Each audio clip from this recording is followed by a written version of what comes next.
Friends, இன்றைக்கி நம்ம மதிய சாப்பாடு தான். இன்றைக்கி மதிய சாப்பாடு என்னென்னா, காலிஃப்ளவர் பொரித்து சுரைக்காய் பருப்பு வச்சு ரெடி பண்ணதும். அதுக்கு தான் காலிஃப்ளவர் வந்து காலையிலே சின்ன சின்ன பீஸாக கட் பண்ணி கொஞ்சமாக உப்பு மஞ்சள் பொடியும் போட்டு சூடு வெந்நியை போட்டு நம்ம அதில் ஊற வச்சுக்கலாம். அது வெந்துக்கிட்டே இருக்கும். அதுக்கப்புறம் நம்ம சுரைக்காய் பருப்புக்கு தேவையான மசாலா அரைச்சாச்சு. கொஞ்சமாக தேங்காய், வத்தப்பொடி, மஞ்சள் பொடி, 2 ஜீரகம், 2 பல் பூண்டு எல்லாம் போட்டு நம்ம பருப்புக்குமே அரைச்சி ரெடி பண்ணியாச்சு. ரெடி பண்ணி அதையும் ஒரு கரை வச்சாச்சு. இப்போ கறிக்கு தேவையான மசாலாயும் ரெடி ஆகிட்டு, இப்போ காலிஃப்ளவரை வந்து நம்ம வடிகட்டி எடுத்தாச்சு. அதுக்கு தேவையான மசாலா வத்தப்பொடி, மஞ்சப்பொடி, கரம் மசாலா, பெருஞ்சீரகப்பொடி, கார்ன்ஃப்ளவர் மாவு, உப்பு எல்லாமே ரெடியாக எடுத்து வச்சுருக்கு. அது கூட 1 ஸ்பூன் இஞ்சி பூண்டு போட்டு அதையுமே நல்லா மிக்ஸ் பண்ணி விட்டுக்கிடலாம். ஒன்றோடி ஒன்று நல்லா மிக்ஸ் பண்ணி கலந்த பிறகு நம்ம வடிகட்டி வச்சுருந்தோம் அந்த கார்ன்ஃப்ளவரை அதில் போட்டு அப்படியே பிரட்டிக்கிடலாம். தண்ணி சேர்க்காண்டாம். அந்த கார்ன்ஃப்ளவர் ஈரத்துலேயே வந்து அது வந்து நல்ல இதாயிரும். கார்ன்ஃப்ளவரை மசாலாவே ஒரு 10 நிமிஷம் அரை மணிக்கூர் ஃப்ரிட்ஜில் வச்சுட்டோன்னா நல்லா உப்பு இதெல்லாம் நல்லா பிடிச்சிடும். அதையுமே விரவி ரெடி பண்ணியாச்சு. பருப்பு அளந்து வச்சாச்சு. சுரைக்காய் எடுத்துருக்கேன். இப்போ பாதி சுரைக்காய் போட்டிருக்கேன்.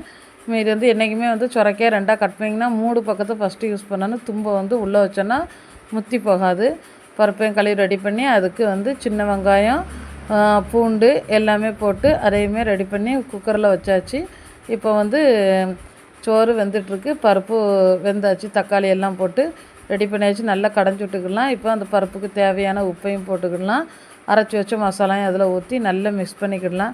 நல்லா மிக்ஸ் பண்ண போனால் கொஞ்சமாக நமக்கு தேவைன்னா வெந்நி சேர்த்துக்கணும். பச்சை தண்ணி சேர்க்காண்டாம். வெந்நி சேர்த்து உப்பையும் போட்டு நல்லா கிளறி அடுப்பில் வச்சு நல்லா கொதிக்க வச்சுக்கிடலாம். தாளிச்சத்துக்காக வந்து 2 காஞ்ச மிளகா, கருவேப்பிலை எல்லாம் சின்ன வெங்காயத்தை பொடிசாக கட் பண்ணி வைக்கணும். கொஞ்சமாக தேங்காய் எண்ணெய் சேர்த்து எல்லாமே போட்டு நல்லா மிக்ஸ் பண்ணிட்டோம்னா அந்த வெங்காயம் பொரிஞ்ச உடனே தாளிச்சத்தை எடுத்து ஊற்றணும். அப்போ அந்த வாசனை சூப்பராக இருக்கும். தாளிக்கைக்கு அதை ரெடி பண்ணியாச்சு. காலிஃப்ளவரையும் பக்கத்து அடுப்பில் எண்ணெயை சூடு பண்ணி அதையுமே அது கூட போட்டுக்கிடலாம். சோறு வெந்துட்டுருக்கு. காலிஃப்ளவர் ரெடி ஆகிட்டுருக்கு. நம்ம பருப்பை வந்து தாளித்து ஊற்றிடும். இன்றைக்கி மதிய சாப்பாடு சூப்பரான ஒரு லஞ்சு தான். காலிஃப்ளவர் பொரித்து சோறு வச்சு சுரைக்காய் பருப்பு வச்சுருக்கேன். ஃப்ரெண்ட்ஸ், உங்களுக்கு நம்ம வீடியோ பிடிச்சிருந்தா லைக் பண்ணுங்கள், ஷேர் பண்ணுங்கள், கமெண்ட் பண்ணுங்கள். நம்ம சேனலை சப்ஸ்கிரைப் பண்ணுங்கள். சூப்பரான ஒரு லஞ்சு ரெடி. வீடியோ பிடிச்சா நம்ம சேனலை சப்ஸ்கிரைப் பண்ணுங்கள், லைக் பண்ணுங்கள், ஷேர் பண்ணுங்கள்.